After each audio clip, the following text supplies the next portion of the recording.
Greetings and welcome. So if you've been following what I've been working on recently, it's been taking a cap and discharging it through a coil and seeing how negative the cap can go. That would be an indication of the Q factor of the cap. And so about the best I've done is, if it's at 10 volts, maybe get it negative to like negative 9.6. I don't think I've gotten it 97%, but I've gotten it better than 95% negative. But even if you're not, trying to perfect the coil, and I think there's still room for improvement, and things like that, which I've been discussing in previous videos, it's easy to get it to go negative 80, or it's not too difficult to get it negative 90%. So given that, what I want to do now is, I'm going to have to start from scratch on here, go back to spinning a rotor. And if you have bipolar commutation, meaning that you have a south magnet and then a north magnet, they come by your coil, and so your coil, let's say it's in repulsion mode, goes north, and then the south comes by, and so you want it to go now south, so that it keeps pushing it away and makes it spin. So if this goes from 10 to say negative 9, then all you have to do is add one more negative volt to get it back to negative 10, and that would give you your bipolar. You're flipping the orientation of your coil. So what I want to do is spin a rotor with bipolar commutation and run it first. Depending on your timing, the cap can either go to 0, or you could have it swing back some positive, or you could have it where it goes most negative. But where it goes most negative, you should be able to spin the rotor for 10 or 20% of the amount of charge as if you didn't swing it all the way negative, and it should spin just as fast.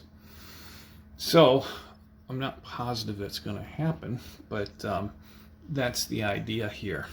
And this will just be set up as a regular pulse motor, not with the coils in any kind of funky arrangement or anything. So first I have to tear all of this down and just start from the scratch from the beginning. So, I guess sort of the first question is, how the heck do you make the rotor spin? And so you kind of see part of the reason why I make these videos. It's like, what in tarnation did I do last time? It was only a little while back, but so what the idea here is you take a single reed switch and you have it running through a voltage divider connected to 0 and positive 5 volts. And so when a magnet comes past the reed switch closes, and because you have it across the voltage divider through 0 and 5 volts, the analog digital converter chip now sees a different voltage. And so you use that change in voltage across the ADC to decide whether to pulse the cap through the coil. And the only wrinkle is that the first time you want it to pulse the cap this way, the second time you want it to pulse with negative voltage. And it's like, how in the heck did I do that again? So fortunately, here I have the LC bipolar commutation thing that I wrote, and so hopefully this code works. And so the first thing is going to be to get this to work, and once we have this working, then it should be straightforward to get the rotor spinning. And then we just, I think it's this time, it's either this time or this time, we just change it so that the coil and the cap are either in or out of resonance, and we see what the rotational speed will be. I don't know why it went out of focus, stop.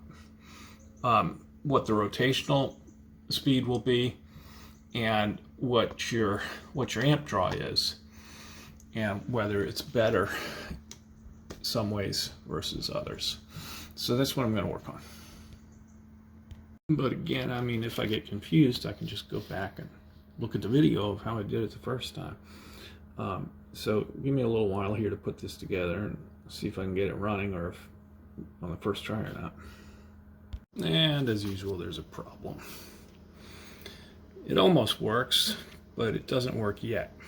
So here we have now our reed switch sensor, and you can see you got one end of this voltage divider going to 5 volts, the other going to ground, and then the sensor line is going to A0, and it's in the middle of the voltage divider. So when this reed closes, the value that A0 is seeing changes, and you can use that. And so that's A0 is called sensor value. If it's less than 100, then pin 13 high, and then you say a second time if it's less than 100, and this time t equals -1, pin 12 high. So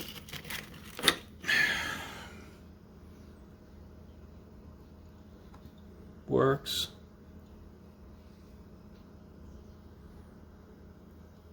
Boom. Now the second time, boom. And what you can think of is those two switches will be to charge the cap one time. Let's call the green will be charging the cap positive, and then the red will be charging the cap negative to give you a positive and negative, so bipolar commutation. The problem is this. Just leaving the magnet there, and it's not shutting off.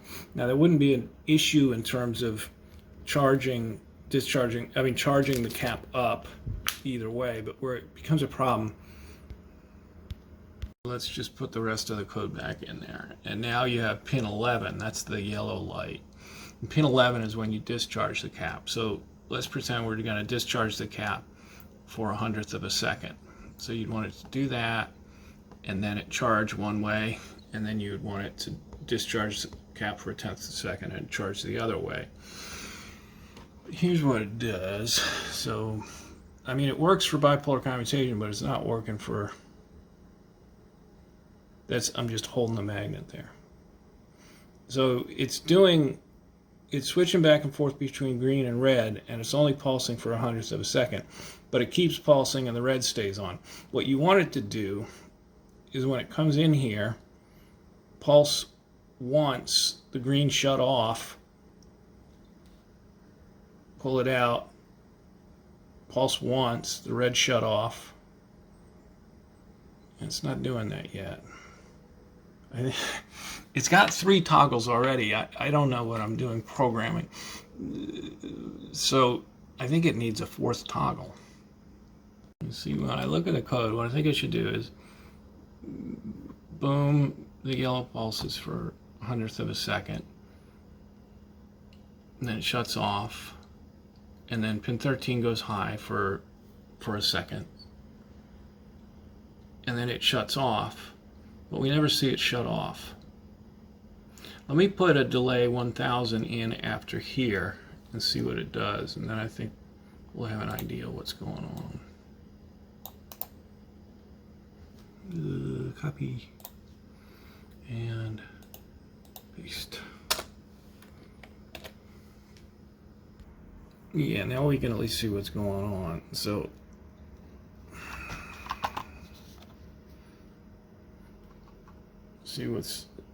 you can hardly see the yellow one now there, if it's showing. Yeah, so I mean the green actually is shutting off, but as long as the magnet's there, it's just stuck in that loop until it goes away.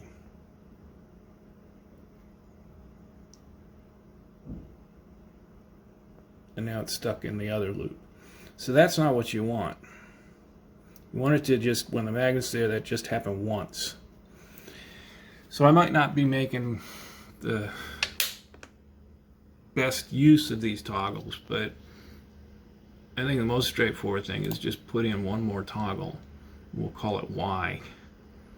And so it'll be sensor value less than 100, t equal to 1, and then we say z equals 1, and we set that out there. But now we'll also it needs one more toggle. Okay, I got it. So it just needed another toggle. I don't know. I mean, maybe some of them knew what they were doing. It doesn't need to be this complicated, but this works. I only fixed it so far on one side just to show you here. So, all right, here's the green side, and I'm just holding the thing in there, and you see that's what you don't want. Now you pull it away, and here's the red side, and I'm just keeping the magnet right there. That's what you want. Now out, bipolar, but need to fix the green side so it doesn't keep looping like that. Out, and the red side's doing what you want. So now you can see, like with the red side, now you can time the pulse to whatever you want. Okay, let me fix the other side and then do this where it's charging the cap both ways and discharging it for a set amount of time. So now it's doing what we want, if I can show you. And okay, so now I'm just hold the magnet there. It doesn't do anything more. So it blinked once, discharging the cap, and then when the green went on, it would be recharging the cap. Take it away. Come on. Again. And again, it's charging it in the other way, and it discharged when the yellow went. And if you hold it there, it doesn't do anything more. So that's what you want. And here's all the code for that.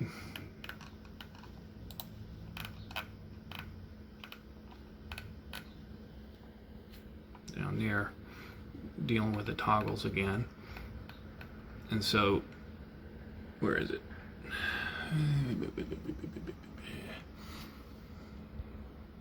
I just had a 1 second delay and the 100th second delay just to see what I'm doing. But so that line will be the time that you're using to charge the cap.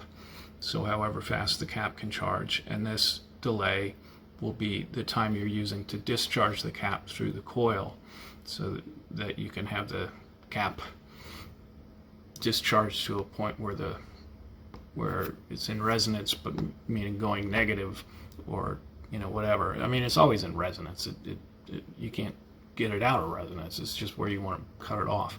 So this is where you cut off the discharge of the cap up there.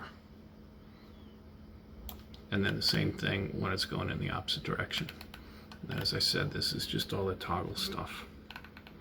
But it's still what we want. So now I'm going to put in the solid state relays to charge the cap and discharge it through the coil, and see that works with the sensor. And then the only thing left after that is to spin it. Okay, almost there.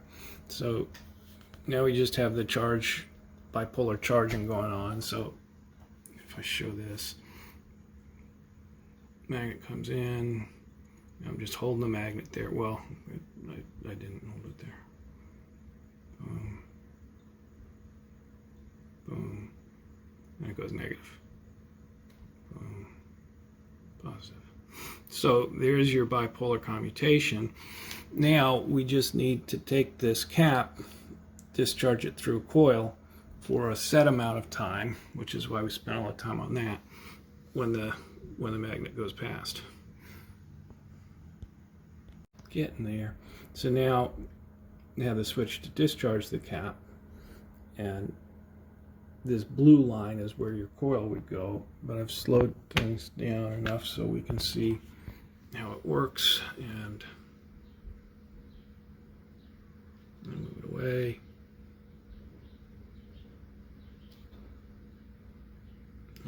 Again. So just what we want. So now the last thing is going to be to discharge it through a coil and to set the timing to see what this cap ends up at with the different timings. Okay, so I just had this coil lying around. It's not 26 gauge. I don't know, it's like 18 gauge or something like that. But the resistance is 1.8 ohms. I measured the Inductance is 5.75 millihenry. So when we stick that into the spreadsheet, now that's a resonant frequency. If that's the resonant frequency, we know that it's 753 microseconds where that cap would go most negative, being discharged.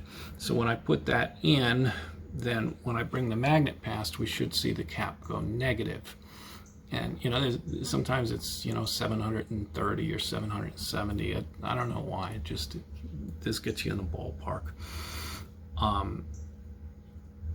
So even before I try that, let's just do a little more back of the napkin kind of stuff. So the discharge time will be 753 microseconds.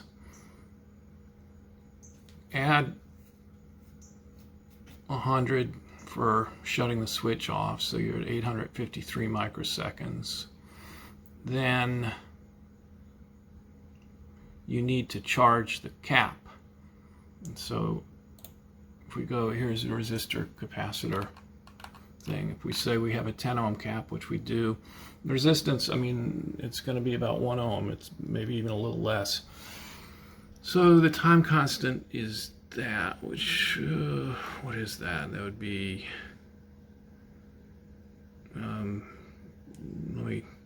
what would that be? That's 100 milliseconds, 10 millisecond, a millisecond, 100 microseconds, 10 microseconds.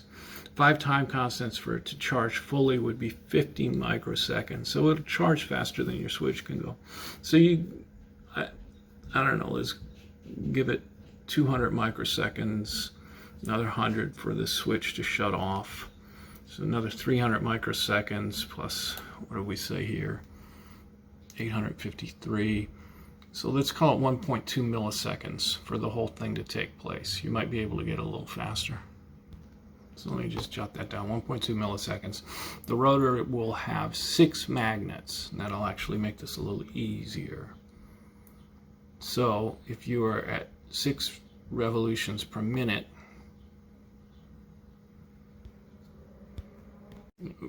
so it's got 6 magnets, and it's 1 revolution per minute, then 6 times per minute this has to happen, and 6 times per 60 seconds would be once every 10 seconds at 1 RPM. At 10 RPMs, once a second. At 100 RPMs, once a tenth of a second. 1,000 RPMs, once in 100th of a second. At 10,000 RPMs, once in 1,000th of a second. So this will be fine. You could spin up to like 8,000 RPMs before it would start stepping on its toes. So that's good too. Okay, so I put in a couple of 2-second delays just so we can see what's going on. Once it's spinning, I get rid of the 2-second delay there and the 1 second and the 1 second, and charge it up as fast as we can. That gets the cap fully charged. But well, it's draining out, so it won't look so good the first time, but if I can show it. Okay, -10. Boom, it just rebounded on its own to 8.17. -8.16. Let's see if I can, when it's not draining out. So, what I'm saying here is you're over 80% of the way back. Now, if you used a smaller cap, it would be even better. You get out to 90%, and keep in mind also that it's draining out, so it's not really starting from 10. So it's over 81% back.